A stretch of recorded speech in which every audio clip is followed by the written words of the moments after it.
Okay, guys, we're going to transition now into our matchup with the Storm, and this is something that I don't really want to talk about, but we have to. It's the elephant in the room. Look, we're on a on a streak, a streak that we don't want to have right now. But we're coming on to the 18th potential loss, and I just want to discuss this because it just doesn't go away until you solve it. But what is the reasonings for it? Why can't we beat Melbourne? Any Man, answers? it's been a question for a long time, but I think it's honestly just how settled they are as a club, right? That system has been put into place since day dot. They've had some really smart higher ups. I discussed a little bit of this last night on the members show, but I think that our club has had that many different facets. Like, we've had that many different changes and big roles and big positions. We've never settled as a club. We never laid the foundations for guys to continue to add on what we have, and we're finally kind of doing that as a club right now with development systems and stuff we're putting into place, and finally trying to get some settled ground. Where Melbourne have built off the back of that for a long period of time, with the Cam Smiths of the world, when Lazarus first went to them when they got established, and they had Brett Kamali that ended up turning into Cooper Cronks, and over time they've just had this amazing thing, and it all goes back on the back of an incredible head coach in Craig Bellamy that they've hit the nail on the head in the inception of the Melbourne Storm. But I also think that within the last couple of years, I kind of touched on it again, is we got to remember this spine for Melbourne. Like, think of our spine, right? And how many changes we've had with this spine for the last couple of years. Melbourne's been set in stone for 5 years straight. They know that no one's taking over Jerome Hughes' spot. No one's taking over Harry Grant's spot. No one's taking over Munster's spot. No one's taking over Papenhausen's spot. Where if you look in the chat week in, week out, there's questions over, does Tamada take over Luke Metcalf's spot? Does, Tanner take over these boys' spot, right? So they can build a platform from the preseason that they train with the same boys week in, week out. They're close. Everyone's in Melbourne. So it's a close-knit unit that stay together like a family. If you listen to Brendan Smith on Matty Johnson's podcast, there's such a tight-knit group because Melbourne is not known for rugby league. So all the rugby league boys that come from Sydney, Queensland, New Zealand, they become so close. It's like a family. And they train week in, week out. They know exactly how each other are going to play. And that's what the system is. And that's why they're so hard to beat. And that's why every side struggles with the Melbourne Storm. Shout out to Joe Johns. We definitely are still the bogey side for the Melbourne Storm. It's just been a long time coming since we got back to that. So I just want to wax lyrical about that because I thought that was an incredible little comment there. But I think that to beat the Melbourne Storm, it's going to take a little bit of time consistently under a really good settled ground. And that's why the long-term plans work so much better than short-term little flicks and flings that we usually have been doing with the Warriors. Yeah, no, the great points here. And just back at you, Josh, I mean, to be fair, though, I mean, we had St. George beat the Storm and then they lose to the Eagles.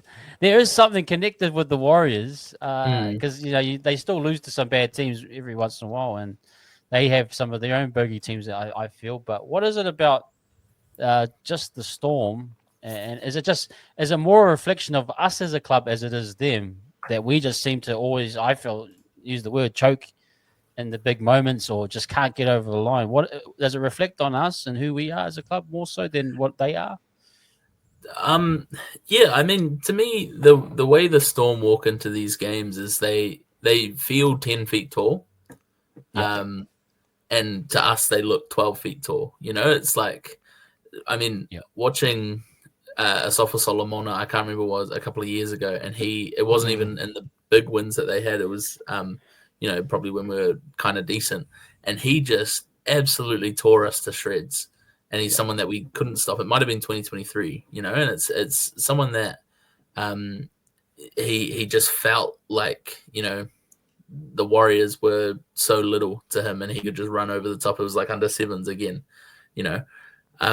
But on the contrary, I do think that when you are on a losing streak to a team, it's something that it just hangs over you, and you go into the week and you go, okay, we're gonna beat them this time, and it's so already you're kind of on the back foot of we've lost the last 15, 16, whatever it is, we're gonna do it this time.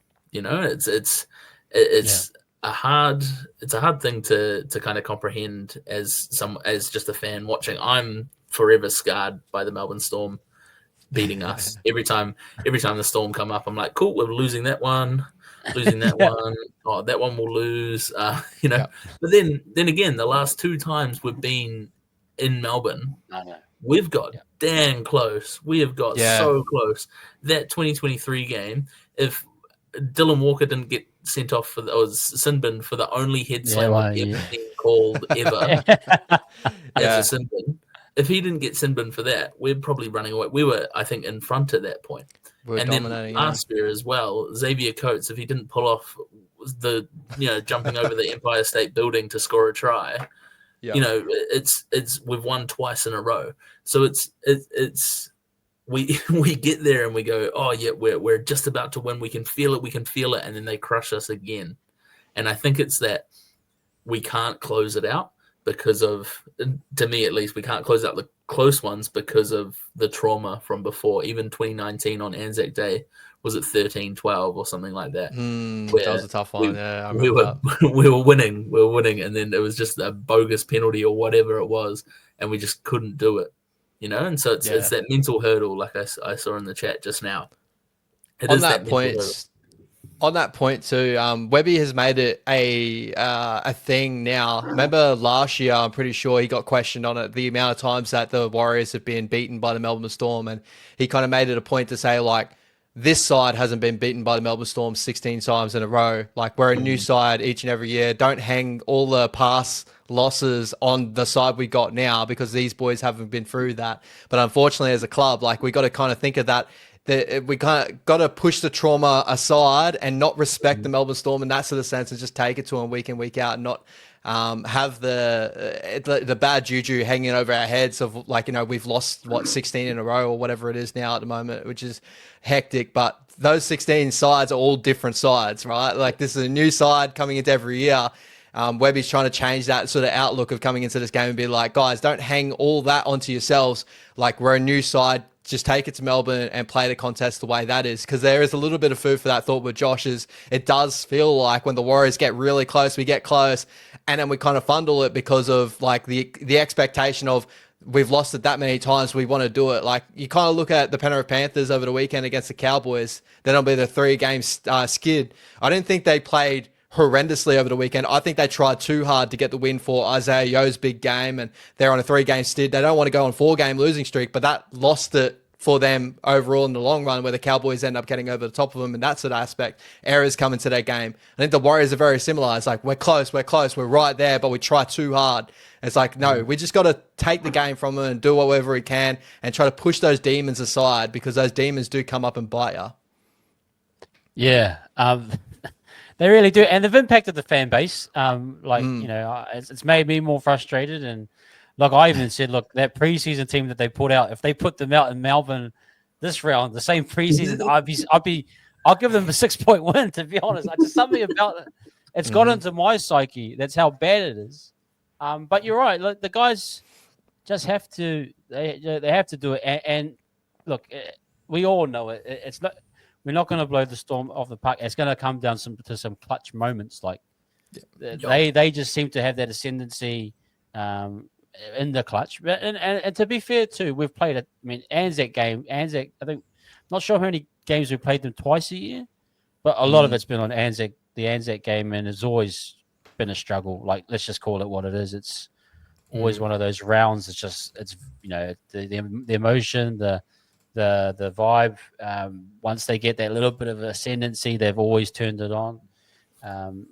But yeah, I mean, they are up for it too. I mean, when you're that team that's on the streak, you don't want to be the first team to lose either. So there's a lot of pressure going both ways. But I would love to see the boys get over the line.